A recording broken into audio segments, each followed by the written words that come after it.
Hop.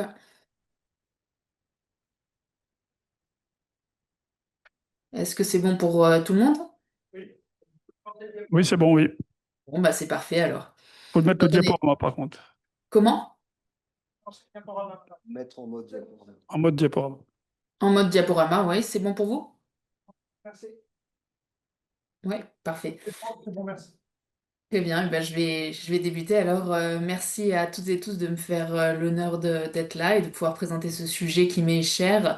Moi, je suis donc la docteure Suzy Bruce. Je suis chirurgienne scénologue au Centre Eugène Marquis à Rennes et je travaille sur tout ce qui est transidentité avec le docteur Lucas Froton qui est urologue au CHU de Rennes.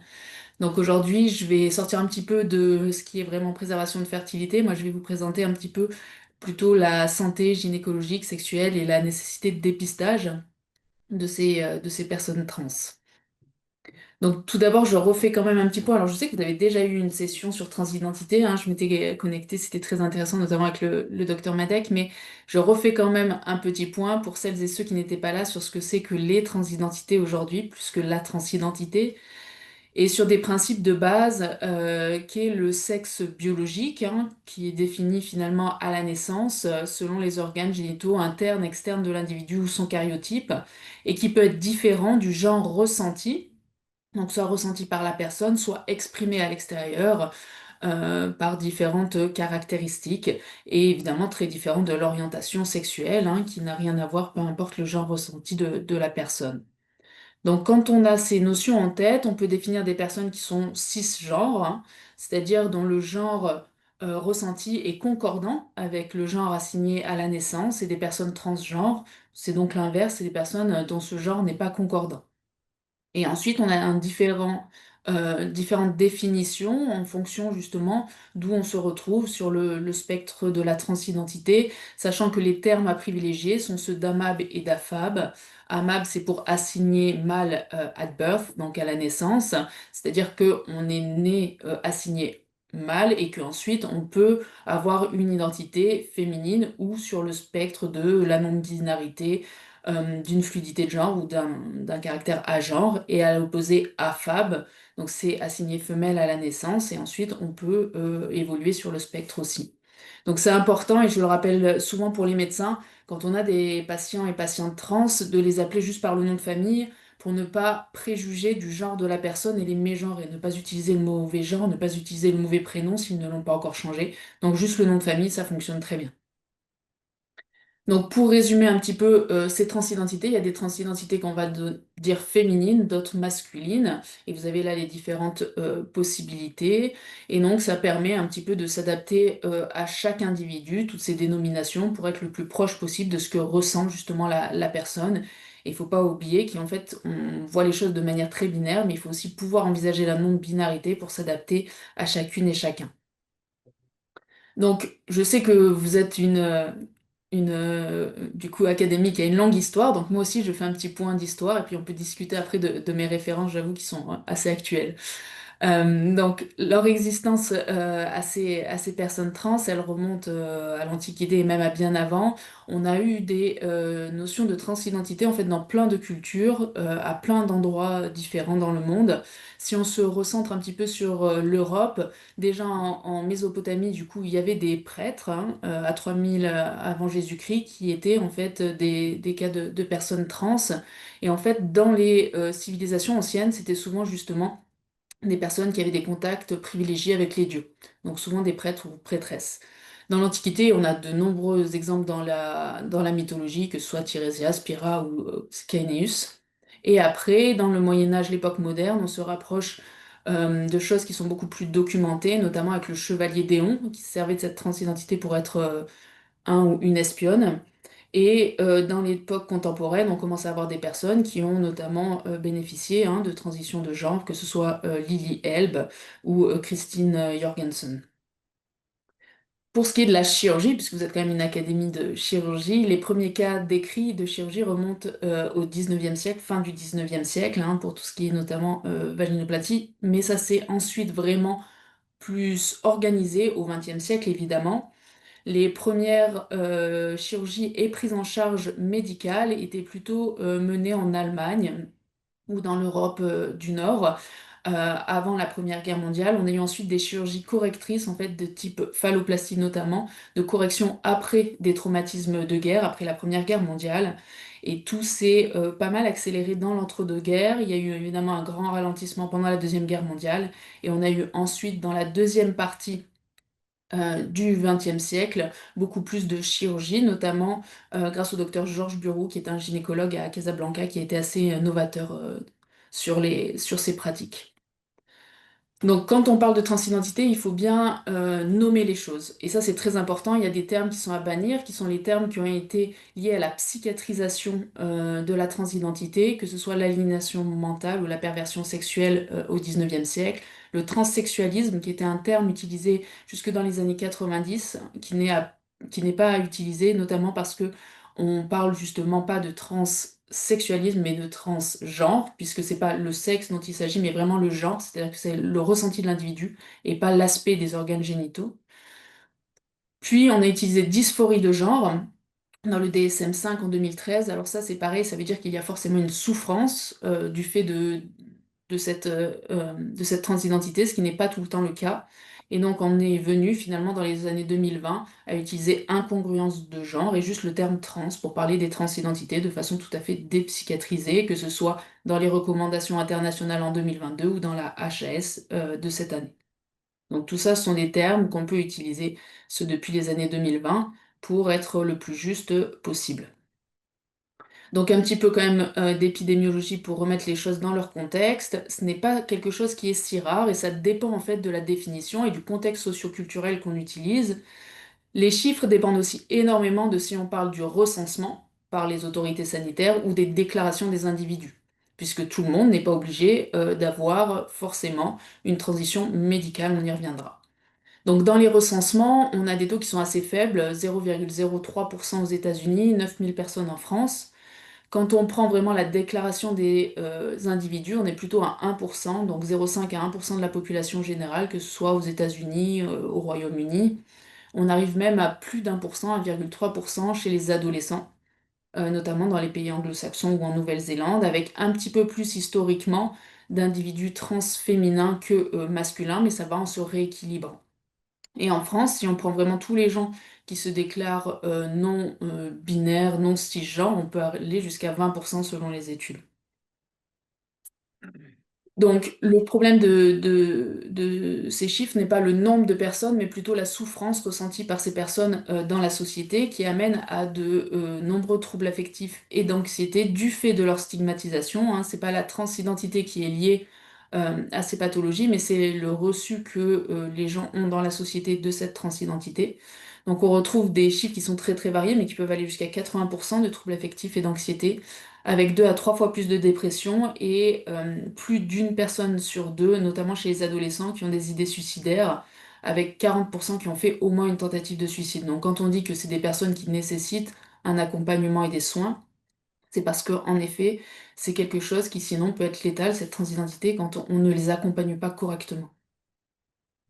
Alors, il y a évidemment des inégalités sur ces accompagnements et sur la possibilité des individus hein, à être eux-mêmes acteurs et à choisir eux-mêmes leur genre et leur état civil, puisque les pays là qui apparaissent en plus foncé sont ceux où il y a une autodétermination totale, c'est-à-dire que ce sont les individus qui choisissent quel est leur genre, et ceux qui sont le plus clairs sont ceux où il n'est pas possible de choisir son genre à l'état civil, voire interdit de changer. Donc pour ce qui est de la transidentité aujourd'hui en France, ça a bien avancé puisqu'en 2025 on a eu enfin l'arrivée du coup des recommandations HAS, mais il faut se dire que c'est très récent les avancées. En effet, c'est depuis les années 2010 qu'on a vraiment noté de gros progrès, avec en 2010 donc la sortie des personnes trans de la liste des pathologies psychiatriques et la création de l'ALD.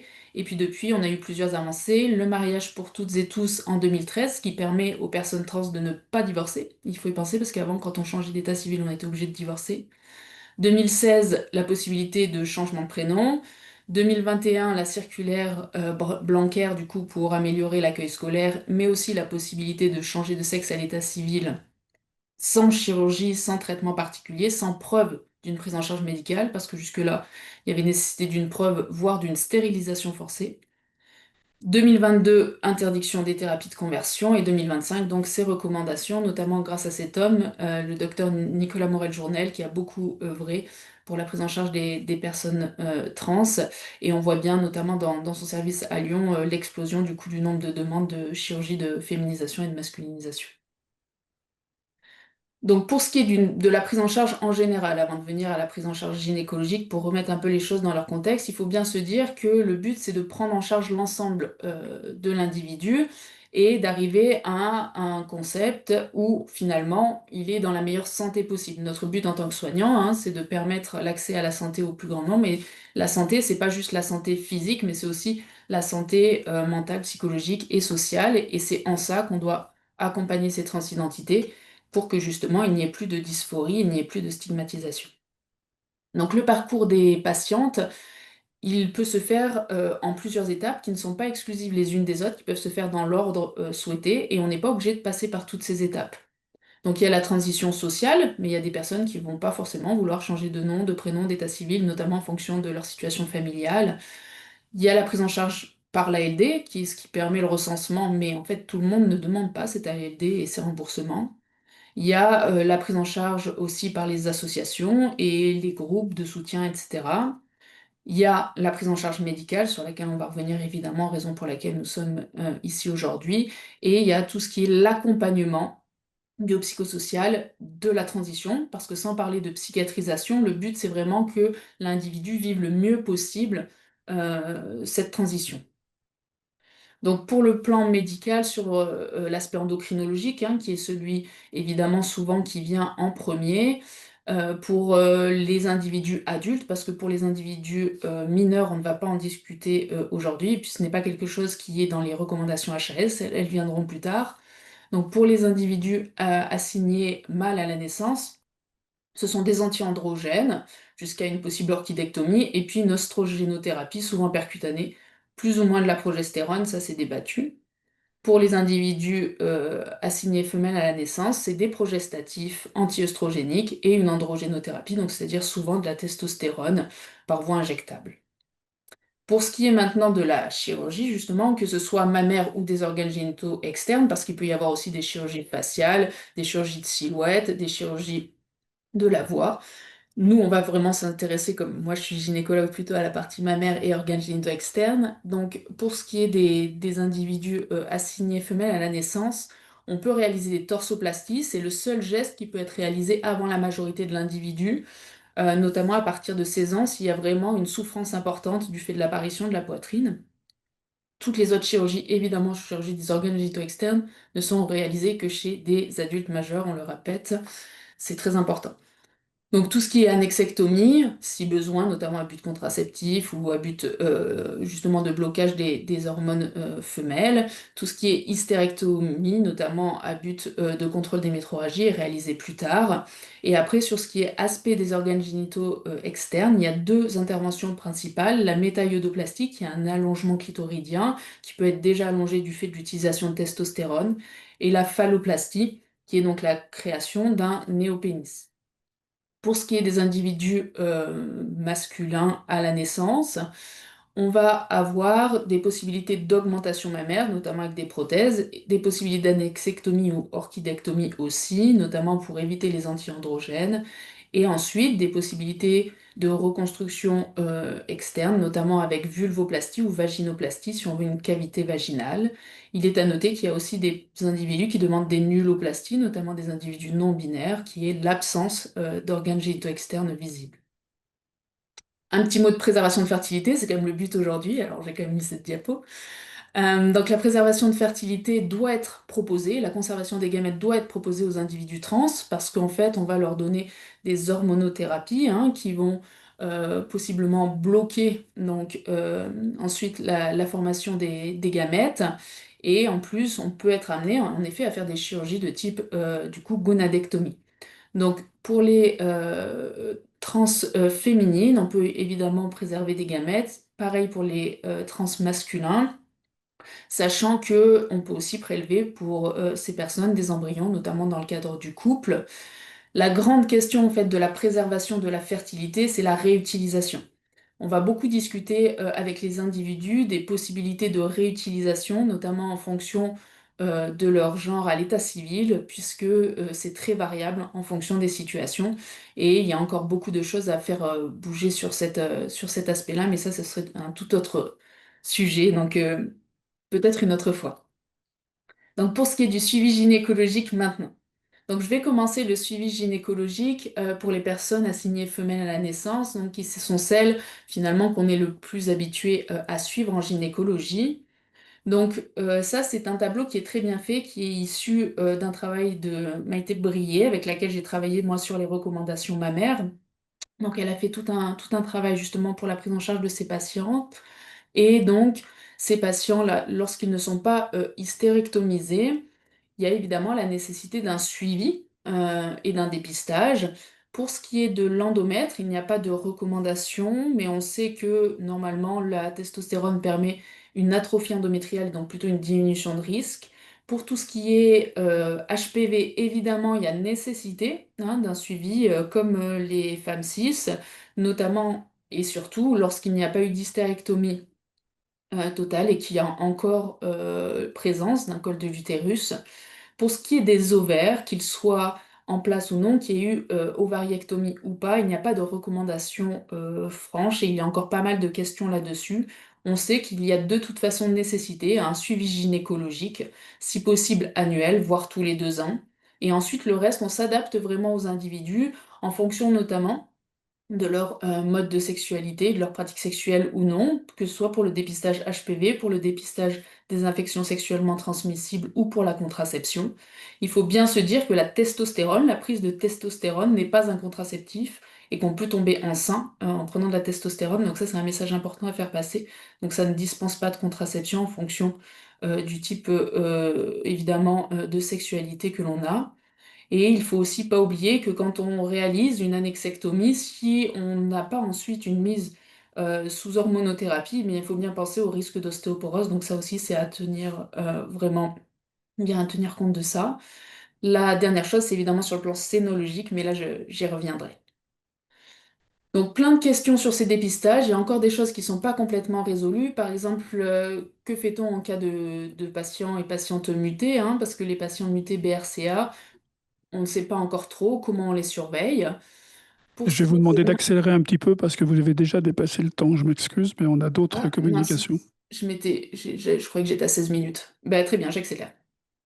Pour l'endomètre, du coup, comme je disais, on a un petit peu moins de risques. Pour le col, il faut bien se rappeler toujours de ce risque HPV. On va bien appuyer sur l'importance de la vaccination, comme pour tout le monde par ailleurs, et du dépistage. Et donc le sein, on reviendra plus loin.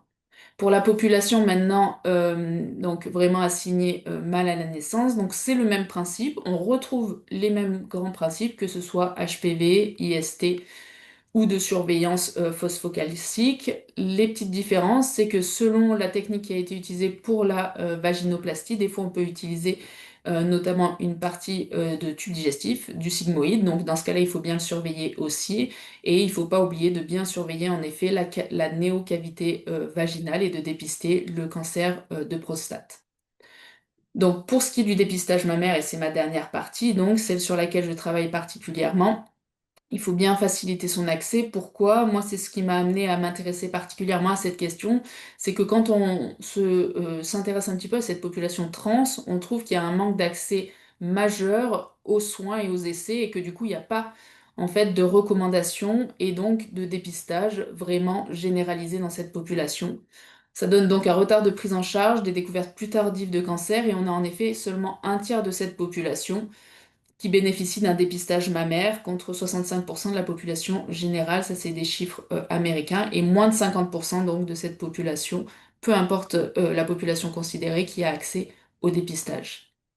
Pourquoi? Ben parce qu'il y a un manque d'information. Il y a trois quarts des patientes et des patients qui ne connaissent pas ces recommandations de dépistage et il y a un manque de formation des professionnels. Nous, moi personnellement, lors de ma génération, on n'a eu aucune formation spécifique lors de notre cursus qui devrait changer dans les années prochaines, je l'espère. Donc, comme on n'a pas de recommandations, nous, c'est ce que l'on a voulu faire. On a voulu proposer des recommandations que je vais vous montrer ici. Donc, pour ces personnes trans, des recommandations de dépistage mammaire. Donc pour les personnes assignées femelles à la naissance, le risque, il est plus faible évidemment que les femmes cis, hein, donc 5 fois plus faible. Néanmoins, il est plus important de 59 fois que les hommes cis. Donc pour les personnes qui vont prendre de la testostérone, pour les hommes trans, ils ont beaucoup plus de risques d'avoir un cancer du sein que les hommes cis.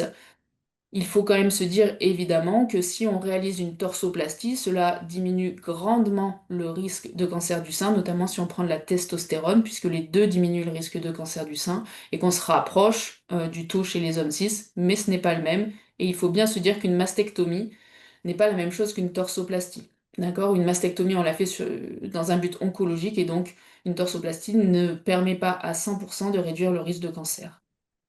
Donc les propositions de recommandations vous seront transmises évidemment de toute façon si vous le souhaitez.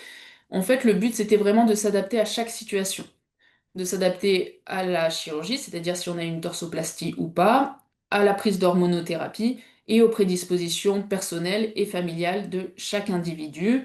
Et bien rappeler de discuter la mastectomie prophylactique plutôt qu'une simple torsoplastie, même si celle-ci a plus de séquelles cosmétiques qui peuvent être corrigées, notamment lorsqu'on a des antécédents dans la famille.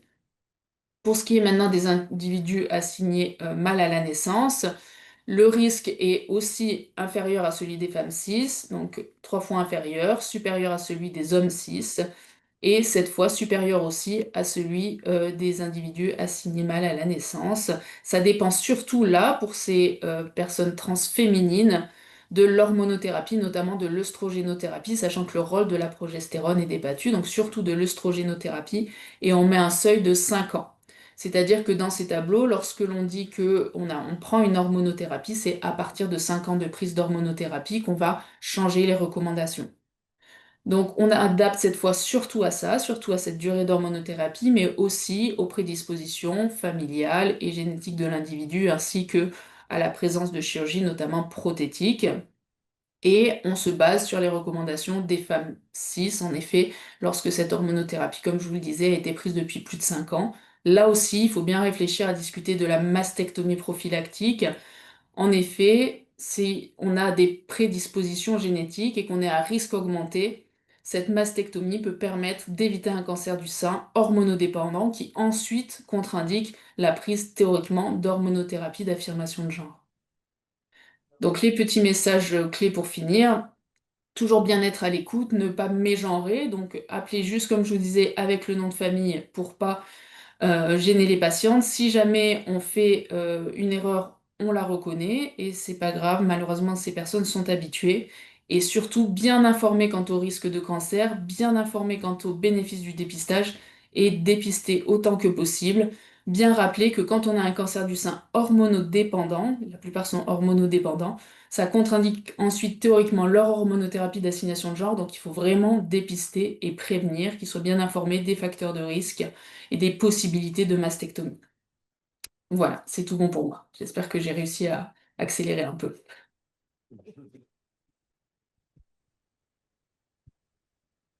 Merci beaucoup. Est-ce qu'il y a une ou deux questions? On a le temps, je pense, pour une ou deux questions. Oui, Jean-Pierre? J'aurais une question. Alors, c'est vrai que vous avez un thème qui n'est pas quand même évident, hein, donc ça passe normalement comme si on opérait un col du fémur, etc. Ça touche quand même à des éléments civilisationnels très importants. Et donc, votre chirurgie est très balisée, donc entre la phase initiale, la phase de diagnostic, le traitement, le suivi. Alors, il y a deux choses sur lesquelles j'aimerais vous interroger.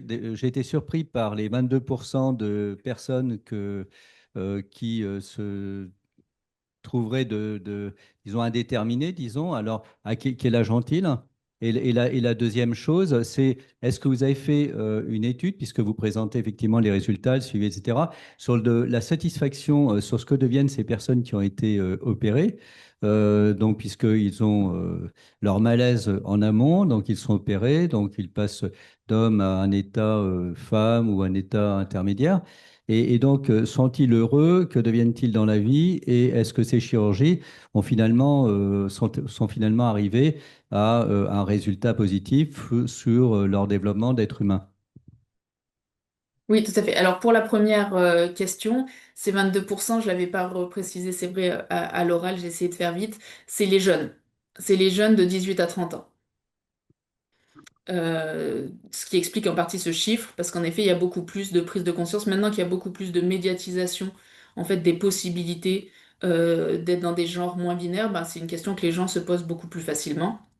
Et pour ce qui est des résultats, oui, il y a des études aussi, je ne les ai pas mises là, de très forte satisfaction, notamment sur le plan chirurgical, presque plus que sur le plan hormonal, qui vont de 80 à 95% selon les études, et qui sont pas corrélées à la difficulté des parcours et aux possibles complications. C'est-à-dire que même en cas de complications, les individus sont souvent très satisfaits.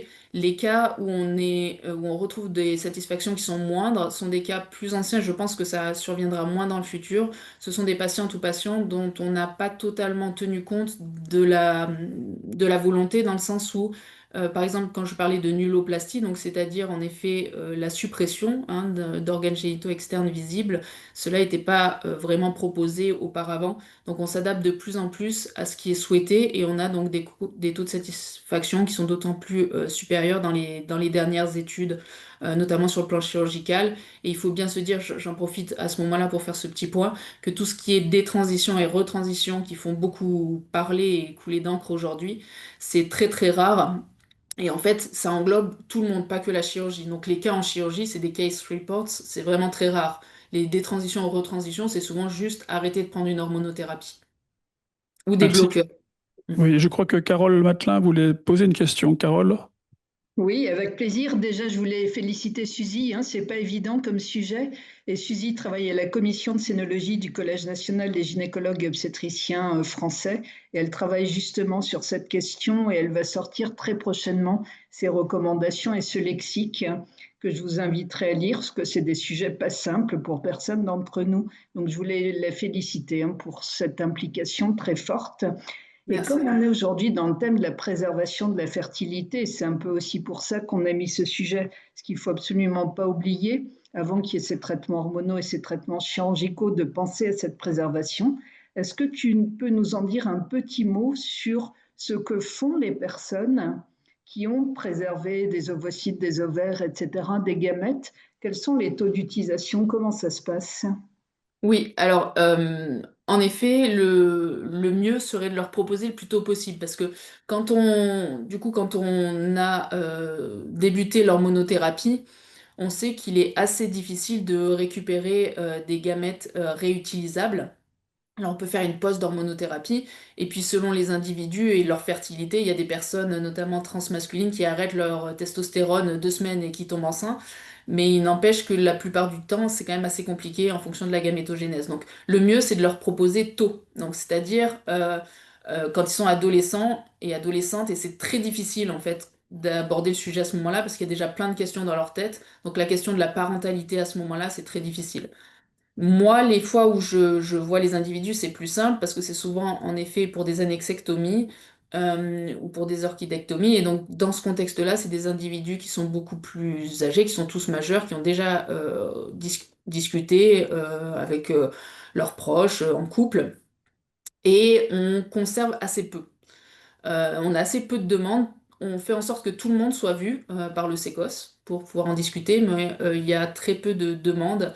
C'est d'autant plus vrai qu'on est sur des individus transmasculins, parce qu'il est évidemment beaucoup plus facile de conserver du sperme que de conserver des ovocytes. Donc on a quelques patients qui, en effet, nous disent d'accord, conserver mes ovaires et tenter une maturation in vitro. Mais la plupart nous disent non parce qu'ils connaissent les taux qui sont assez faibles de réutilisation et puis parce que aussi ils ne veulent pas passer par une stimulation ovarienne, hein. Ça voudrait dire arrêter la testostérone et prendre donc évidemment des hormones féminines pour cette stimulation. Donc c'est souvent quelque chose qui n'est pas souhaité. Et dans les études, c'est une grande minorité en fait qui conserve. Sachant que le gros problème, c'est qu'on leur parle aussi en effet de cette réutilisation et la réutilisation peut être très difficile puisqu'on est assez limité en France. Évidemment, les couples d'hommes n'ont pas accès à la PMA, mais il n'y a pas non plus accès à la ROPA, c'est-à-dire à l'utilisation des ovocytes de quelqu'un avec une autre personne dans le couple qui les porte. Donc c'est vrai qu'on est obligé de leur dire qu'on est très limité à ce niveau-là. Et on leur en parle d'autant plus que on leur dit des fois de ne pas changer justement civilement leur genre pour pouvoir les utiliser. Donc en fait, des fois, on arrive dans des situations où pour eux, et pour elles, c'est très difficile. Il est très rare en vrai qu'on ait pour l'instant des demandes de conservation. Il y a des grossesses, mais souvent en fait dans des couples qui existaient précédemment. Merci. Sujet Merci complexe. beaucoup. Je Oui, pense c'est qu'on un va sujet en passer. soi. Ah oui, merci beaucoup. On va passer, je pense, au. Ah, Alors, vas-y, non, je t'en il y a prie. Albert Claude Bénin Oui, qui a une question, mais je ne sais pas si on Ah, a le temps. Albert Claude. Oui, non, moi, je suis à distance Ah, maintenant. d'accord. Oh, juste une question concernant l'éventuelle nécessité de RCP pour prendre les décisions que vous prenez. Mm. Est-ce que c'est des décisions collectives qui passent par un comité d'éthique, etc. Comment est-ce que vous gérez cet aspect qui est sûrement très important, en particulier avec la parentalité, Mm. l'acceptation ou non, etc. Donc, les conflits Une que ça réponse peut courte, s'il vous provoquer. plaît. Merci. Oui, réponse courte, oui, on a une RCP. On a une C'est ça, RCP Hudson. avec donc Hudson, C'est pluridisciplinaire. lui. Mm. Ah. c'est le Brésilien. Oui, il y a encore une autre question, je crois. Je crois Docteur Hudson. Oui. Merci, Suzy. C'est une question très Merci. rapide. Vous avez mentionné sur la transidentité et depuis les années 2020, la terminologie dépsychiatrisée. Est-ce que cette terminologie est un peu péjorative? Comment est-ce qu'on peut parler sur comment demander le nom de manière au réseau social, par exemple, qui ne pose pas de problème? Le mieux, c'est de dire personne trans. Comme ça évite de préjuger en effet. Et puis nous, on se sert donc dans les recommandations de AFAB ou AMAP pour se dire en fonction du sexe qui est du coup assigné à la naissance pour pouvoir se baser sur anatomiquement qu'est-ce qu'on doit surveiller et qu'est-ce qu'on doit dépister.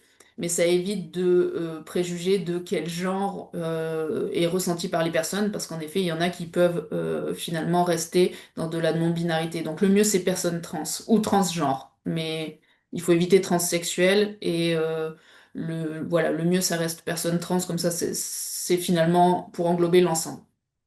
OK. Hubert. oui, merci beaucoup pour votre topo. Moi, je voulais insister sur ce que vous nous avez dit, sur qu'il ne fallait pas mégenrer. Parce que Mm. moi, je n'ai pas du tout fait cette chirurgie. Je faisais de la chirurgie bariatrique à la fin et j'avais une filière sud-américaine avec pas mal de personnes trans. Et c'est vrai que lorsque vous accueillez quelqu'un en salle d'attente et que vous ratez un peu le premier contact en prenant le prénom, c'est un sujet. De même que c'est également un sujet lorsque vous hospitalisez les patients, lorsqu'ils vont être hospitalisés et que la surveillante n'est pas au courant, parce que dans les chambres à deux lits, tout ça, ce sont des détails. Mais si on veut obtenir la confiance des patients, ce sont des détails qui sont très importants. Sûrement, ouais. Et le fait, alors après, moi j'avais des Sud-Américains qui assumaient globalement les choses. Je suis pas sûr que ça soit la même chose d'ailleurs dans la population européenne. Donc ce sont des points importants et je vous remercie de les avoir soulignés. Très bien. Merci beaucoup.